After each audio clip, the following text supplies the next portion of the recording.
I was like, I could continue to write articles until I die, but I'm one of thousands of people that have written cracked articles. I didn't see any way in there, but I was like, I bet this is a thing that they want. What if I just do it?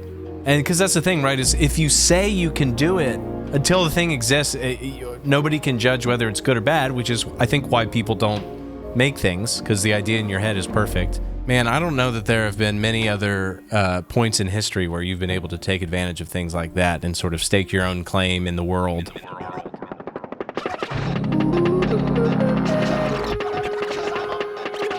This episode of The Modern Rogue brought to you by Privacy. Head on over to privacy.com/rogue. Spell it right, R-O-G-U-E. When you sign up, you'll get $5. Dr. Jordan Breeding, you stood as an outsider, saw the desiccated, dormant corpse of a YouTube channel and said, don't mind if I do. And like Dr. Frankenstein, breathed life into the static, cracked channel, made it a success, and then said, I'm sorry, I must go to my home planet now.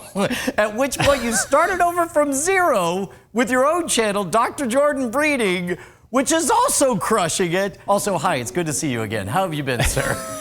Hey, good to see you as well. It's been surprising. Not that anybody has a background in this stuff until they do it, but I have gotten sort of lucky. Have you talked about in public, like, how you just kind of just showed up and started making content for Crack? Yeah, I have. In 2013 or 14 or something, I got a job at an architecture firm, but I'm an English major, so I was of no actual value to them. I did data backup. What I did all day was I read crack.com articles, which was sort of my training, so that in 2016, when I left the other job that I was working at, I started pitching them articles cold, and then everybody got fired. They got sold to a new parent company, and I had the idea. I was like, surely part of the idea is to revive this channel that at the time had 2.3 million subscribers or something. I want to write for it. I should pitch a video of a script that I did, but I should do the whole thing. I should edit it and write it and just be in it, just to show a full product. All I wanted to do was write, but I thought that would make sense. We sent it on day one of quarantine here in Virginia, so that was timely. I was on the phone with the editor-in-chief of Literally Media, the parent company, within an hour, and they made me an offer, and I actually reached out to you that same day because they asked me how much money do I charge. I don't know what I charge. After 20 episodes, they hired me full-time. But I keep trying to say this with other friends who are doing creative things, which is like, there's ostensibly two ways into the club that you want to be in. There's the front door with the impossibly long line, and you can stand there and maybe you'll get a shot. You know, you can do what you're supposed to do, or you find a way to break in the back in a way that nobody else is doing it. And at the time, I was like, I could continue to write articles until I die, but I'm one of thousands of people that have written cracked articles. I didn't see any way in there, but I was like, I bet this is a thing that they want. What if I just do it? And because that's the thing, right, is if you say you can do it, it's always going to be a negotiation until you actually do it.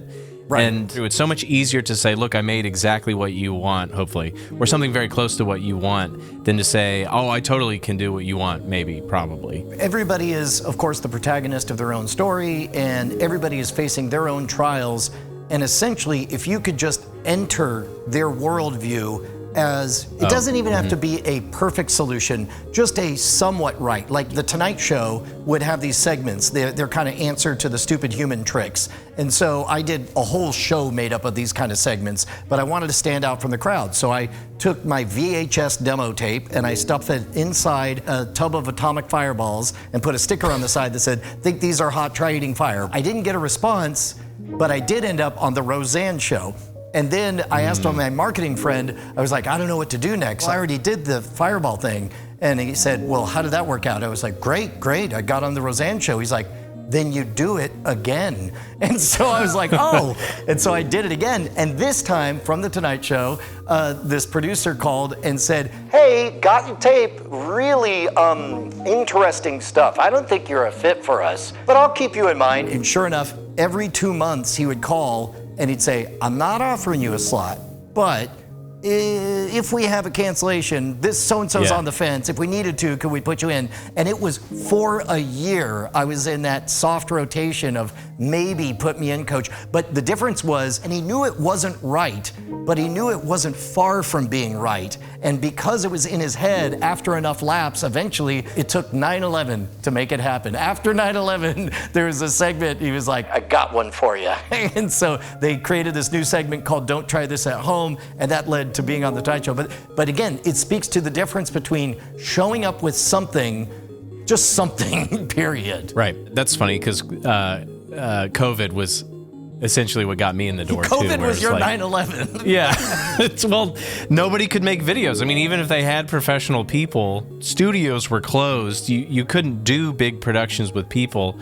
I just happened to be living in rural Virginia, and a camera guy and I said, let's promise not to get COVID. And yeah, I mean, I get so many messages, and this is not calling anybody out. In general, people will always be like, hey, I want to show you this thing, or like, I want to make a video, this is my idea, but then they don't make the video. And so it's like, until the thing exists, nobody can judge whether it's good or bad, which is, I think, why people don't make things, because the idea in your head is perfect. When you actually make it, it's probably not. It's certainly not. You were one of my first patient zeros on, nowadays I give marketing advice to folks, and I reduce everything down to kind of three currencies. Story, that's the thing you got. In your case, you knew you had the potential to tell excellent stories that belonged on Cracked, but you couldn't do it until you earned the currency of attention. So you didn't talk about doing it, which is just a bunch of words. You gave the gift of an actual usable product right out of the gate, and that earned you a shallow bit of attention. And of course, that opened the door for that attention to get deeper and deeper to where they would trust you, to where you could harvest that goodwill. That gets harvested into the action, and because you get money, you get to reinvest that into telling bigger, more interesting stories, and you get this virtuous circle that keeps on going. And so you pierce that veil within a corporate structure over at Cracked. You got to make it really, really big, and then there came this moment where it became clear where it's like, I need to start all over from scratch. Yeah. At this point, you had a significant amount of audience attention, enough for you to begin not with zero, but something. Yeah, I respect a lot. Brian David Gilbert is a creator who was working over at Polygon. He got a job there with just a really cool, goofy video as well. And he ended up creating a series called Unraveled. That was great. And when he split off from Polygon and went to do his own thing, he had hundreds of thousands, if not a million subscribers almost instantly. And I did not have that at all. I jumped too early. However, the people that jumped, to your point about gravity wells, were the people that were super committed to anything. One of the biggest problems that I found at Cracked was the way I always brought up in meetings was we had to survive our subscribers when we made a new video, because we made videos that I thought were great and would do well, but Cracked had been dormant for so long, they had all these subscribers that, I mean, maybe were literally dead, but plenty of people that would ignore anything sent to them from Cracked. They just didn't care about it, or they didn't like the new direction or whatever, but they were still subscribed. And so it was always, there was this critical period where if we could get just enough convince enough subscribers to actually watch it, things would break out. Most specifically, we would do these like $20 movies where we would remake a movie with a $20 budget. I did what I had to do. Things just got out of hand. Strange, so toxic. Oh, if only I had my crystals.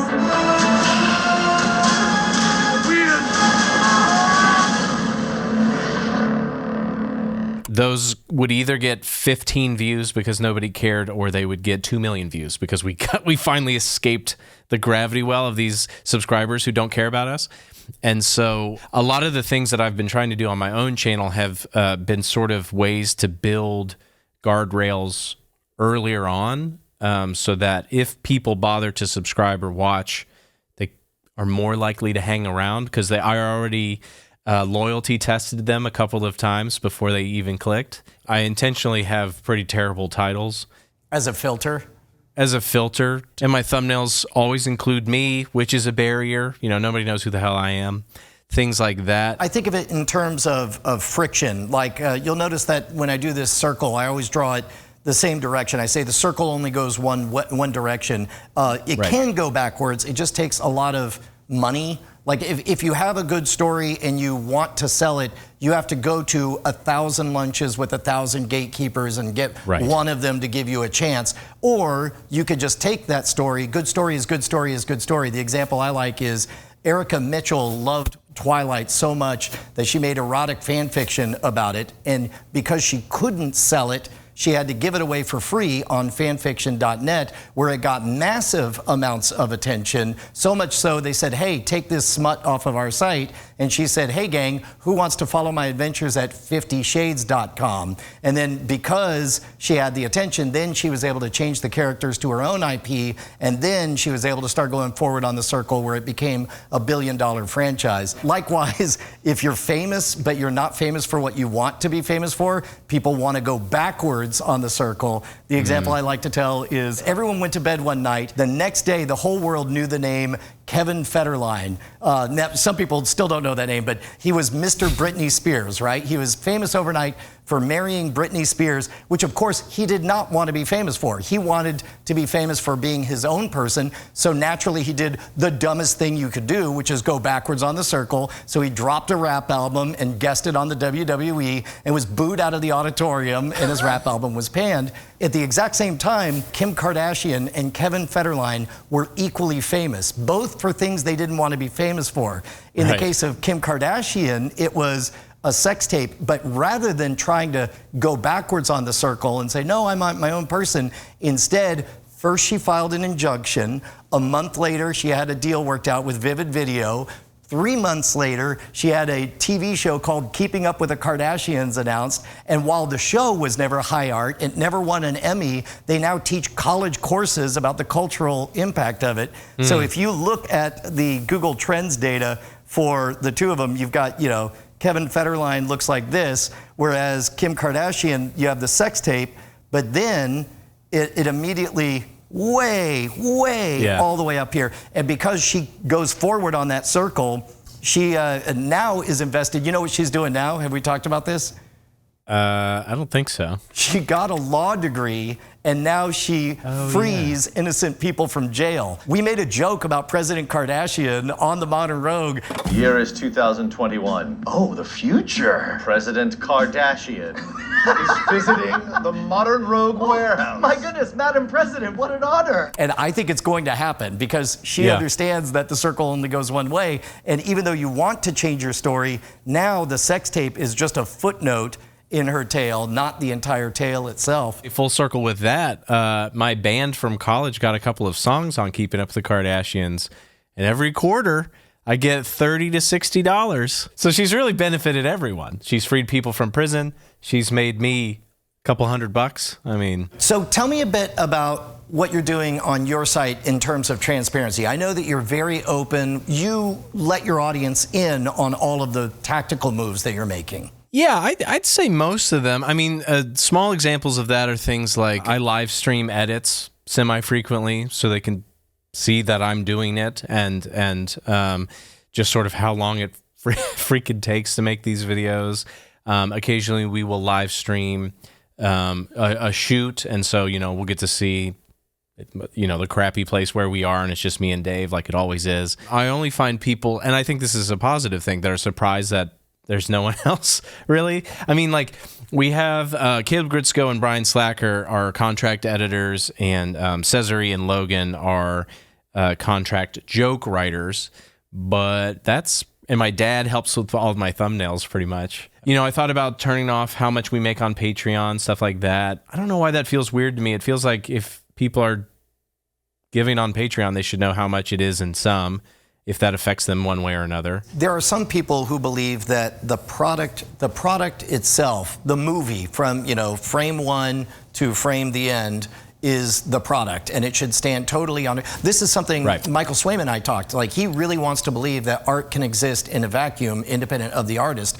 And I suspect it's my magic background that I'm like, no, art does not exist until an audience member sets up, and the performance begins not when the curtain opens, but it began the moment you saw the first advertisement or the moment your friend had to choose how to describe it to you. And the performance keeps going for eons afterwards. You know, the performance is still going when you describe to your grandkids what you saw that one time. Speaking of Swaim, I think I had a conversation with Daniel O'Brien 3 or 4 years ago when I was in New York, and he had been making the point that, like, he really doesn't want himself to be a part of the product, if that makes sense. He's very, wanting to make things that stands alone. He writes for John Oliver now, so obviously everything he's making is a John Oliver thing. He's winning Emmys for it. And I don't disagree with that inherently, but I think what's fun about making things for YouTube is that it's really kind of messy and weird, and so it's fun for me to break the fourth wall a lot, and sort of sometimes it's a video essay, sometimes it's a podcast, and my co-host is the guy behind the camera who we've never given a microphone, so it sounds terrible. I don't know.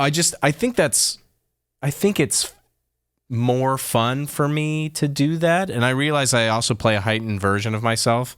Sometimes if I do a podcast like this, people will say, "What the hell? That's his voice." When I'm doing a video, it's like up here, and I'm like, ah, which is not how I'm always. I think you've tapped into something. If you play certain card games, yes, there are best ways to play Hearthstone or Pokemon or whatever, but then, you know, a new card gets introduced that changes the meta game. You know, they talk about the meta has shifted. The rules of how you play and the best practices are the same, but your overarching strategy needs to change. And YouTube does constantly tweak, not in gigantic earth-shattering ways, or at least not recently. They change the meta, and if you love YouTube, then you're watching all of these players of the YouTube game, so it's inherently attractive to get a peek behind the curtain of how they're interpreting this change and what it means for them. For example, structurally, back in March of this year, YouTube crossed over the 50% mark, where 50% of all of the YouTube plays are on big screen televisions instead of on mobile, which means that, think about it, if you're on mobile, you want to get in, get out, it's transactional, it's information based. But if it's on a TV, then that's the family gathering, that's you're doing housework or whatever, you want to hang out with a personality, and sure enough, along with that structural pivot, you're seeing all of a sudden everybody has long form podcasts, audio podcasts have videos, short form videos have, 2-hour deep dives. I just got back from Dragon Con. 75,000 people descend on Atlanta and put on crazy costumes. And the weird part is, unlike Comic-Con, where there's one core track and everything else is peripherally related, Dragon Con is like 30 to 50 different conventions that are all just happening at the same time. For some people, Dragon Con is only the gaming convention. Other people, it's the skeptic track or podcasting. Other people, it's the cosplay. And so I think that YouTube is experiencing a similar phenomenon where everyone can play different games at the same time. And so I think that enough people want a peek into that it's a good strategy, which brings us to the whole reason we're talking. We're finally getting to the point of the video, Jordan. Tell me about this experiment that you wanted to pull. Yeah, so I think experimentation is fun. I think transparency is interesting. It's fun to see what people are doing, and it's fun to experiment and kind of put it in a more public-facing way. And so the basic idea was, I made a video which, to be fair, as far as experimenting, the title has changed. But originally it was just, this video has made $0 was how it started. YouTube said at some point, April or March or something of this year, that they were going to roll out a new ad placement system where they would try and put ads in better spots, and they would only show them when appropriate or something. Like even if there's the potential for 500 slots in a video, it only shows you 15 because they know that you've watched a lot of other videos today and you're getting tired of ads or whatever. It's supposed to be better. They claimed your revenue would go up. They claimed it would be less intrusive, all the things. And so I figured, why not just make the longest possible video and just see how much money it made? Just sort of like stress test how that was going. I had people comment on it to say how obnoxious the ads were, like were they fitting in reasonable places, particularly because my videos are edited so that I basically don't breathe. So there's not really a good place to put an ad ever. And so I was just curious, basically giving YouTube the most difficult kind of ad placement AI test that it could. YouTube is an agent. And so the example I like to give is, let's say you're Lady Gaga's agent and whatever she says goes. You're not going to say no to Lady Gaga. And for whatever reason, she says, I got this idea. I'm going to play one note on a banjo just again and again. You're like, okay. Now, you're not going to say no to Lady Gaga. Like, you do it. I've booked a venue. Now, because you want to preserve her overall brand and keep her fans happy, you make sure that that is a very small boutique, 150-seat mini theater that only her hardest core fans are going to really dig watching one note get played, right? YouTube does that for you. If you're chasing whimsy and getting into the weeds on something, you know, it's not just A/B testing. It's A, B, C, D, E, F, G, F, you know, as it rolls out. The advice I give to people is just assume that YouTube is both the representative of the viewer and the creator. It cares a little bit more about the viewer than the creator, but it represents them both, and just assume it's psychic. That's and what you create, it's going to A/B test it and put it in front of people, which for most people, if they are manually, maybe they're good at telling stories, but less good at tactically knowing where an appropriate moment to put the ads are so that the audience wants to keep on watching after the ad. And that is one where the psychic robot overlord probably is better. But your case is a little bit different, because anybody who clicks play on a 12-hour Jordan breeding video where nary a breath is drawn in, probably, like, if you had manually just done nothing but ads or whatever, nobody's watching that video for fun or paying attention to the ads. Right. They're doing it as a stunt. And you probably could have made a lot more money if you manually had scorched earthed it. Okay, that's part of what's interesting about the experiment, or what's part of interesting about their new system. So you can do whatever you want. You can place an ad anywhere, but YouTube now reserves the right to just not use it. So you're just making suggestions. Correct. And in fact, it basically, as soon as you say, I would like to put an ad in this spot, it goes, okay, but if you do that, you're switching to manual, and I can't guarantee that any of these ads will ever show. Basically, they now reserve the right to say, I don't care what you did, we're still going to put the robot in, or we're just going to negate anything you've done. So now, even if you wanted to maximize impact, it wouldn't necessarily play them all. Correct. And so we definitely got some feedback that they were putting it in bad spots. But a couple of interesting takeaways. There are no ads whatsoever after 4 hours. It stops right at 4 hours. We have an ad at 3:59, 39, 13. Do you think that is a reflection of how long your crowd is watching? Because if a gazillion people actually watched all 12 hours, I mean, that's money on the table. It's actually a good question. I, prior to this, had been placing every single ad manually because I didn't trust the automatic ads. I thought it would be terrible. And I just kept finding those little razor little moments at the end of some bit, like the end of a run or whatever, where it would fit okay. And I would still get complaints. I would get complaints that there were too many ads or they were in weird spots or whatever. But since this has rolled out, and since this experiment, I just stopped and I just said, fine, let YouTube do it for a while. And I've gotten fewer complaints, almost no complaints, and it does seem like revenue has gone up. I think people... So what's the updated number? It launched at, this video has made $0. What's it at now? It is at $698.89. I mean, that's great for an experiment. I'll take an extra $700. I think the more interesting thing is probably like the CPMs. The fact that we're getting $16 per 1,000 views. That's significant. Now, well, I guess that's also, but if you split that out, how many ads over the 4-hour period are they watching? It looks like there's one every 3 minutes, give or take. Wow. Okay. So, but that's the thing. They don't necessarily show them all. Those are all the potential slots. Got it. So it's hard to say. And so I guess the algorithm essentially is able to read the room, you know, with all of its A, B, C, D, E, F, G testing, kind of figuring out what will not annoy people enough to turn it off. And all the robots want is keep the human watching the thing. Right. That's what I think I've appreciated about it, is that I actually sort of would rather say, look, the computer's doing everything it can.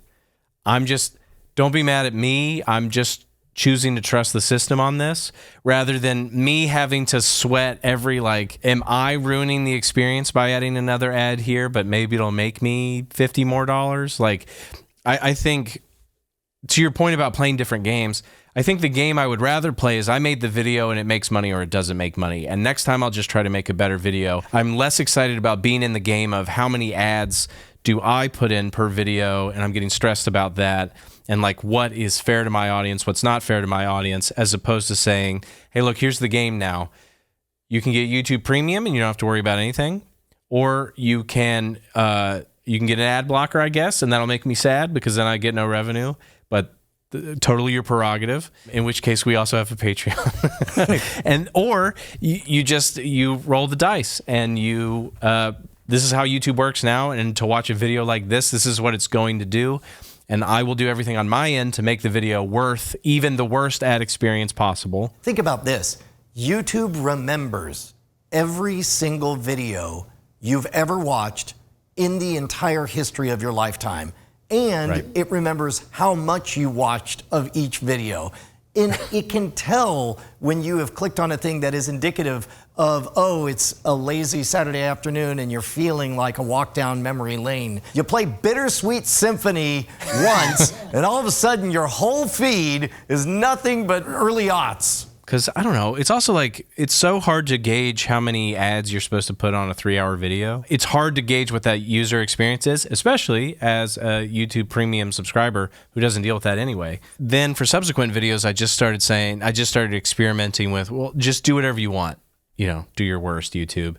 And I've gotten way fewer complaints, so. As we wrap this up, as somebody who's been there, done that twice now, what advice do you have for people trying to pierce the barrier between them and the world via YouTube? I think optimization only works if the content is any good, because the worst thing that can happen to you is that you get a viral video too early. If it's not repeatable, then you're going to have all these subscribers who are only waiting for you to make that thing again, and you might not be able to. And if what you went viral for was like, Charlie bit my finger, like, what are you supposed to do with that? Like a bunch of child biting videos? Like, that's just a flash in the pan thing. My goal has been for everybody that finds my videos to have a very visceral reaction to it.